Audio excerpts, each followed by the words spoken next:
लोगों से न कहो कि मैंने इतना किया। सभाओं में, गलियों में लोग आपको नमस्कार करे, बड़ाई करे, तो ये मत सोच। मैं तुमसे कहता हूं कि अपना प्रतिफल पा चुके। परंतु जब तू दान करे तो तेरा हाथ जब करता है दाहिना, तो तेरा बायां हाथ जानने न पाए। तब तेरा दान गुप्त में रहेगा, तो तुझे गुप्त में ही मेरा यीशु मसीह आपको प्रतिफल देगा। आमीन, हालेलुया। कुछ वैसी बातें होती है जो हमें गुप्त में करनी चाहिए। हालेलुया। जैसे हमारा बेटा है, हमारी बेटी है, हमारी पत्नी है, हमारी माँ है, हमारे भाई है। अपने परिवार में भी कुछ ऐसे काम होते हैं जो हमको सबके सामने दिखाकर करना नहीं चाहिए। वैसे ही हमें अपने परमेश्वर के कुछ ऐसे काम होते हैं जो सबको दिखाकर करना नहीं चाहिए।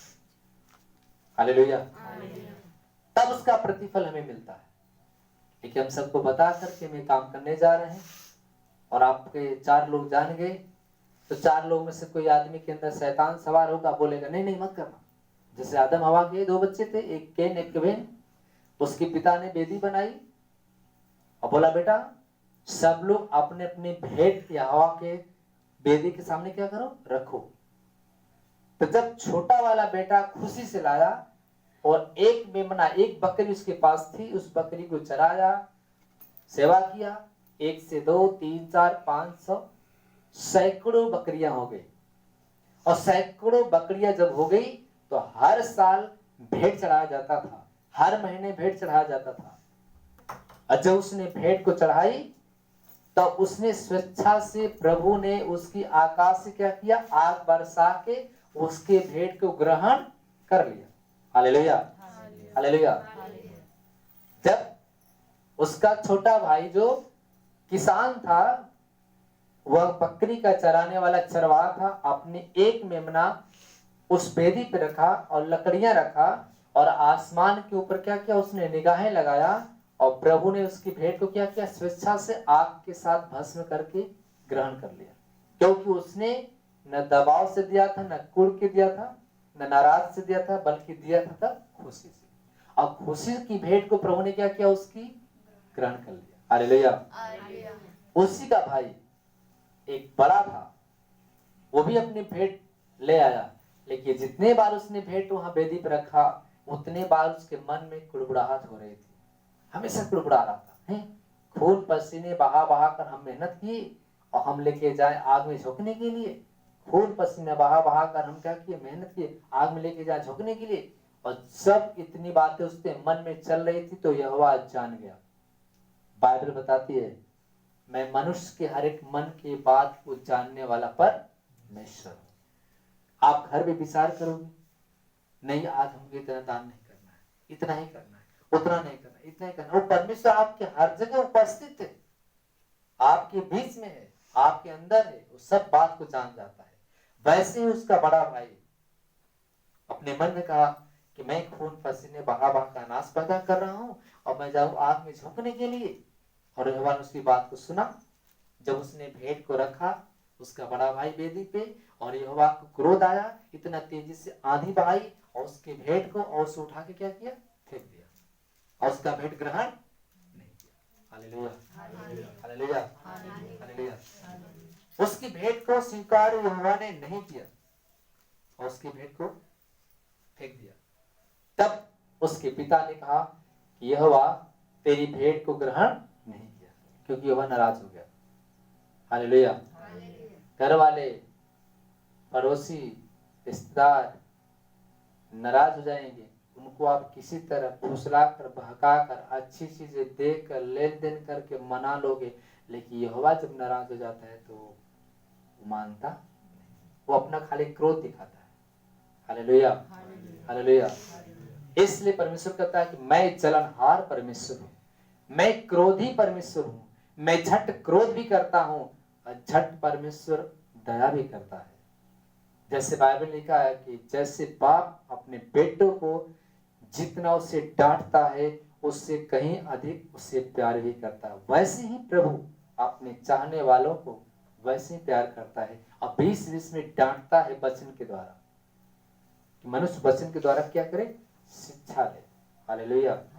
धन्यवाद प्रभु यीशु, धन्यवाद परमता परमेश्वर। इसलिए प्रभु कहता है सावधान, तुम किसी को दिखाने के लिए धर्म के काम मत करना। हालेलुया। आज से 12 साल पहले की बात है। 125 रुपया हमें दान मिलता था। उसमें 4, 6, 8, 10 लोग आते थे। प्रार्थना चलाता था छोटा, एक सभा चलती थी। 125 रुपये जब दान मिले थे तो 125 में से 50 रुपया अपने जो घर का मेंटेनेंस था और 100 रुपये बचाकर हम वॉलंटरी दान करते थे।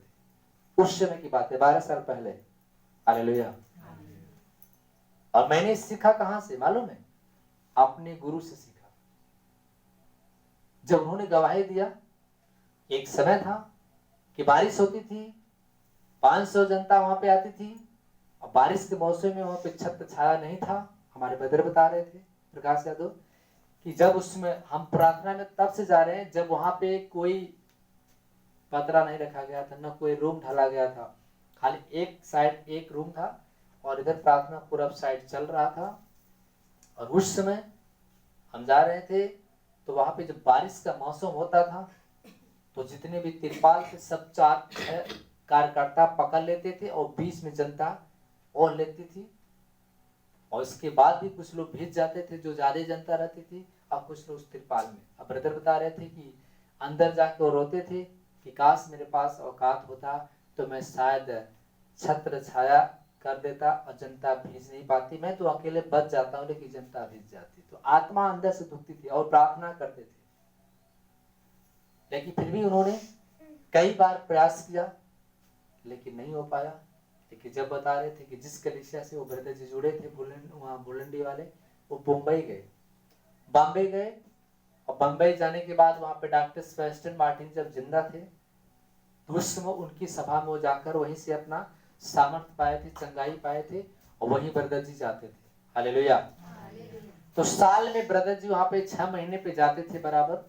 साल में 6 महीने में बराबर जाते थे और प्रार्थना करते थे। और जिस कलीसिया से जुड़े थे उस कलीसिया में जो भी अपना भेंट अपना डालते थे उस पे उनको आशीष देता था।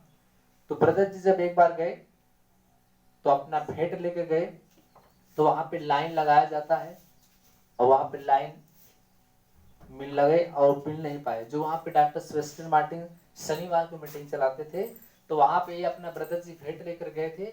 तो पर्ची वहां पे डाले तो बोले आज डॉक्टर सेबेस्टियन मार्टिन नहीं मिलेंगे, कल मिलेंगे। तो ब्रदर जी को रात में रुकना पड़ा वहां पे।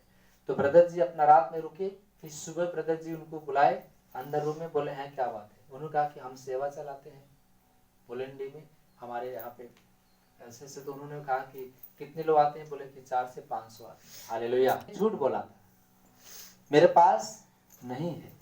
तेरे परमेश्वर यहोवा के जीवन की शपथ, मेरे पास न कोई आटा है न कोई रोटी, थोड़ा सा है। उधर कह रहे है भी नहीं और उधर कह रहे थोड़ा है भी। तो मनुष्य के अंदर 2 मन होता है। हालेलुया। कितने मन होते हैं? जब आदमी शारीरिक में होता है तो कहता है कि नहीं है, लेकिन जब आत्मिक दशा में होता है तो बोलता है। तो आत्मिक दशा के द्वारा हम चंगाई पाएंगे, शारीरिक दशा में नहीं।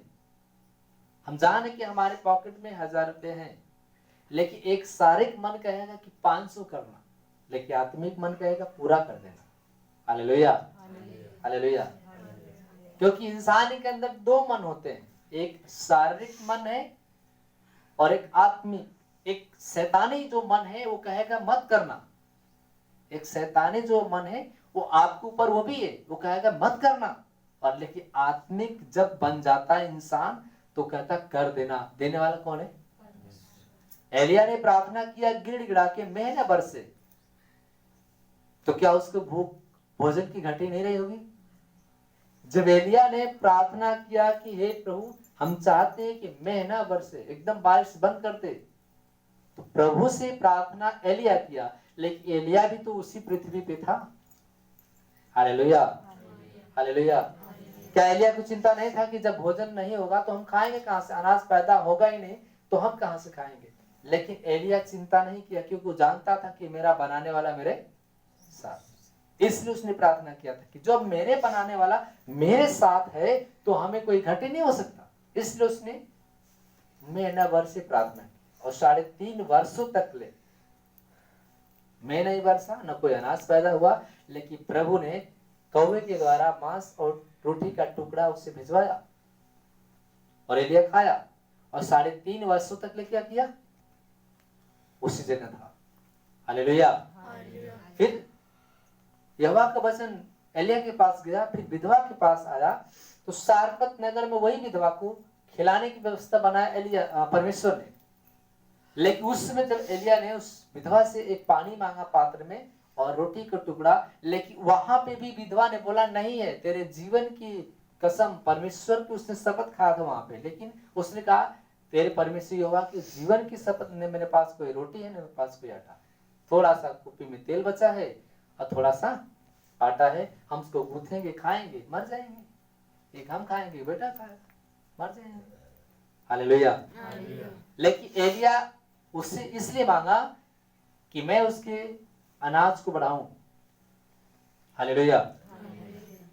वही बात है यहाँ पे। अगर बार बार अगर कोई पास्टर, अगर बार बार कोई अगर आपका फादर कहता है कि नहीं आप करो, करने से आपको यहोवा बढ़ाएगा, तो कितने ऐसे भी लोग होते हैं जो शारीरिक मन बोलते हैं नहीं करेंगे, सुनते हैं लेकिन कहते नहीं करेंगे, और नहीं करने वालों की हालात कुछ समय तक सही रहेगी, फिर हालात खराब हो जाती, फिर बाद में आके कहेंगे भैया ये काम खराब हो गया, हमारे काम होते होते रुक गया, भैया ये काम हमारा हो रहा था लेकिन नहीं हुआ, क्योंकि जान गए, भैया जान गए कि क्योंकि यहोवा वचन जो दिया अपने दास के द्वारा, दास ने वचन को सुनाया, लेकिन उसने सुना लेकिन उस पर अमल नहीं किया, वो किया नहीं, इसलिए वो बीमारी में फंस गया, गरीबी में फंस गया।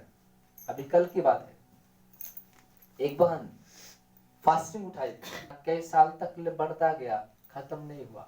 हालेलुया, हालेलुया, धन्यवाद प्रभु यीशु। वही एलिया ने उसके मरे हुए बेटे को जिंदा भी किया, वही एलिया ने उसके भोजन को बढ़ाया। बाद में वही कह रही है कि आज मुझे पता चल गया कि तू परमेश्वर का जन है। हालेलुया। हम परमेश्वर के जनों को पहचानने में क्या करते हैं, भूल कर देते हैं, पहचानने के बाद भी हम भूल कर देते हैं, नहीं पहचान पाते। अब सबके सुनारे की दुकान पे बैठा